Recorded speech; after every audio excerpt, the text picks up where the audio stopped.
semua, welcome back to my YouTube channel. Buat kalian yang baru pertama kali nonton video aku, mungkin kita sedikit kenalan lagi ya. Nama aku Kelvin, saat ini aku statusnya sebagai mahasiswa koas di Rumah Sakit Sarjito di Jogja. Di channel ini aku pengen membagikan gimana sih kehidupan koas itu, kehidupan dunia kedokteran, membagikan tips-tips yang aku harap bisa bermanfaat buat kalian semua. Buat kalian yang belum subscribe, ayo di subscribe dulu dan like video-video aku, komen kalau misalnya ada kritik atau saran biar YouTube channel ini bisa berkembang lagi, boleh banget. Bisa kalian komen di bawah atau kalian hubungi aku lewat Instagram itu boleh banget, dan semoga menikmati ya.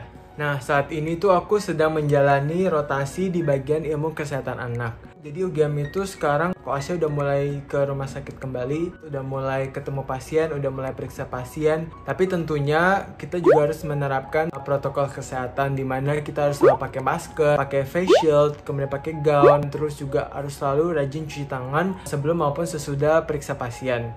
Stase anak sendiri itu di UGM termasuk stase mayor, jadi total stasenya itu sekitar 10 minggu. Minggu pertama itu pastinya ada pembekalan, ada orientasi kepada koasnya, diajarkan gimana caranya pemeriksaan ke bayi baru lahir, pemberian vaksin, mendeteksi kegagalan tumbuh kembang dan sebagainya. Setelah dari 1 minggu orientasi ini, kemudian minggu-minggu selanjutnya itu kita rotasi keliling stase-stase yang ditawarkan di stase anak. Kelilingnya itu dalam kelompok kecil sih, terdiri atas 3-4 orang. Di anak sendiri itu ada beberapa stase atau bagian. Pertama yaitu ada bangsal. Di Sarjito sendiri kita ada 2 bangsal, yaitu bangsal infeksius maupun non-infeksius. Ya, di bangsal kita pastinya periksa pasien, melihat perkembangan penyakit pasien, misalnya dari hari ini apakah sudah ada perbaikan. Kita juga melakukan stase di tumbuh kembang. Kita belajar gimana caranya mendeteksi apakah seorang anak itu mengalami keterlambatan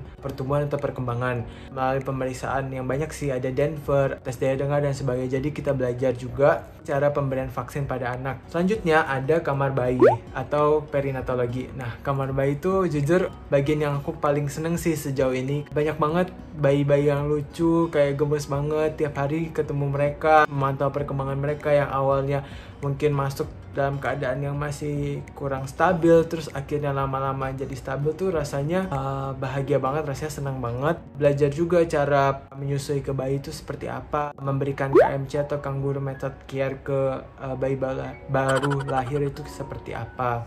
Dan aku jujur juga belajar banyak, mulai dari pemeriksaan refleks primitif, refleks patologi, pemeriksaan bayi baru lahir itu aku udah pelajari semua di stase kamar bayi, jadi keren banget kamar bayi.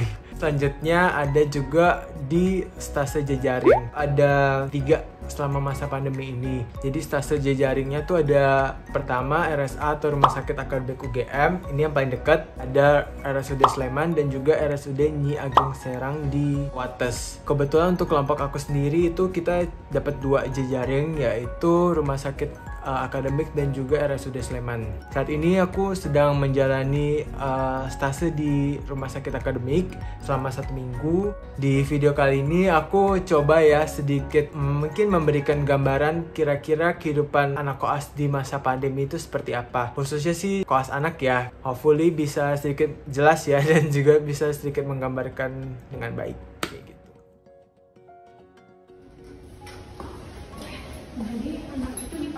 First day at RSA. Buat hobi partisipasi anak. Ya, asli ini apa? Oh, nanti Pak Toro kan gitu. Emang ada parikesit 5? Ini. Tapi mau YouTube kok. Iya. Hai, biar masuk YouTube Kelvin. Oh, ada rak sepatunya. Lucu ya. Buknya mesti di bawah gak? Hai. Ini hari pertama di RSA ya. Iya, ini perdana nih, orang-orang perdana. Aku udah kedua kali. Udah uang ngetek belum? Jadi poli.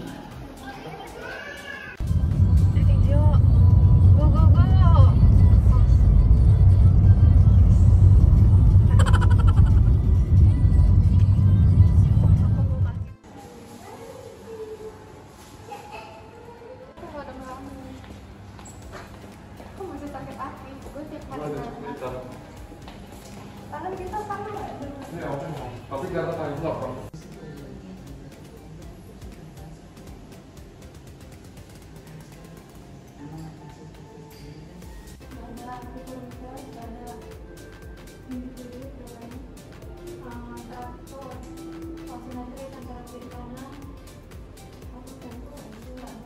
Halo guys, selamat pagi. Jadi hari ini hari ketiga aku di RSA UGM. Hari ini aku kebagiannya di Bangsal. Cuman dari kemarin itu pasiennya nggak banyak sih, kayak cuman 3 kalau nggak salah tempat. Jadi kayak cuman ada pasien demam berdarah, terus ada pasien muntah kayak lumayan previous gitu, sama 2 pasien bayi berat badan lahir kurang gitu sih. Ya mungkin karena lagi pandemi gini, dan juga sebenarnya untung-untungan sih kayak kelompok-kelompok sebelum aku ini ada yang dapetnya lumayan banyak pasiennya. Cuman minggu ini tuh lagi kayak dikit gitu. So hopefully hari ini ada sesuatu menarik untuk dipelajari. Oh ya, mungkin kalian penasaran kenapa sih kalau misalnya aku ke rumah sakit tuh pakai sekarang bajunya bebas. Jadi selama masa pandemi ini tuh kita nggak boleh pakai jas koas sama sekali. Jadi jas koas yang putih itu sama sekali nggak boleh dipakai. Yang kita pakai sekarang adalah scrub yang kayak baju oka warna hijau gitu. Yang pokoknya kalau misalnya kalian lihat full dari cap, dari baju, terus dari celana itu warnanya hijau semua, kayak udah kayak lumut kayak gitu. Pakai kayak gitu scrub. Dan itu tuh cuman boleh pakai di area rumah sakit. Jadi sebelum masuk rumah sakit dan setelahnya itu kita harus pakai baju bebas atau kayak baju biasa gitu. Terus baru nanti diganti pakai scrub ini. Kayak sekarang kalau misalnya aku ke rumah sakit itu kebanyakan sekarang cuman pakai baju bebas, terus nanti baru diganti sama scrub gitu guys. Halo guys, jadi ini aku udah sampai di RSA. Sekarang mau ke Bangsal tarik ke 4 buat ke pasien.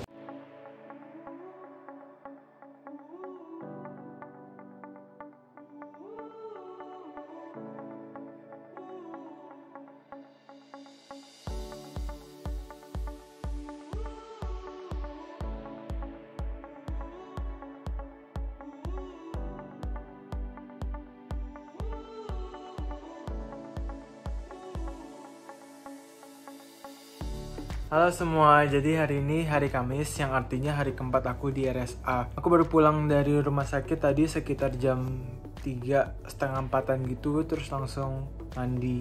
Karena penting banget ya buat koas di masa pandemi ini untuk pulang langsung mandi, langsung bersih-bersih, cuci semua baju scrubnya, terus langsung dijemur sebelum kita leha-leha di tempat tidur, sebelum kita makan, biar kamar kita itu terbebas dari kuman-kuman yang ada di rumah sakit. Nah hari ini tuh aku kebetulan lagi bertugas di poli anak, dan pasiennya hari ini lumayan banyak banget sih dibanding hari-hari sebelumnya, dan ada beberapa vaksin.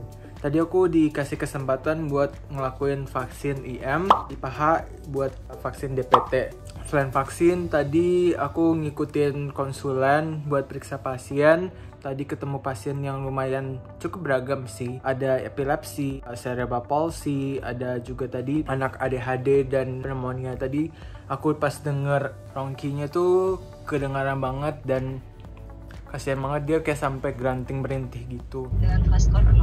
Hai guys, jadi hari ini hari Jumat, hari terakhir kita di RSA.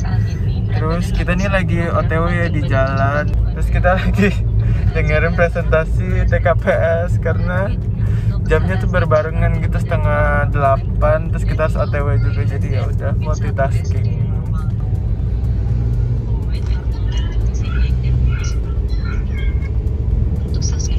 Gak boleh ditiru ya guys.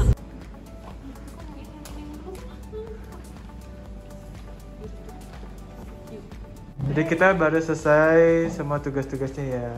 Belum sih ya, belum. Ya, masih ada status bangsal. Masih ada status bangsal. Doain kita ya. Semoga status bangsalnya segera dikoreksi. Amin. Kalau nggak ada koreksian sama sekali dan dibilang good job. Gak ada revisi ya. Agak meragukan sih. Ini kita lagi foto-foto ya. Foto-foto tungguin. Apa yang salah?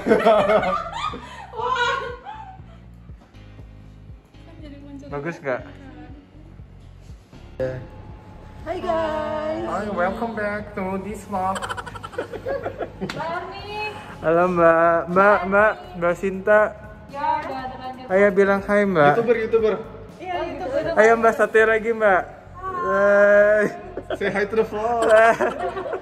Morning, friends. Miring ternyata dia tadi. Mbak Arni.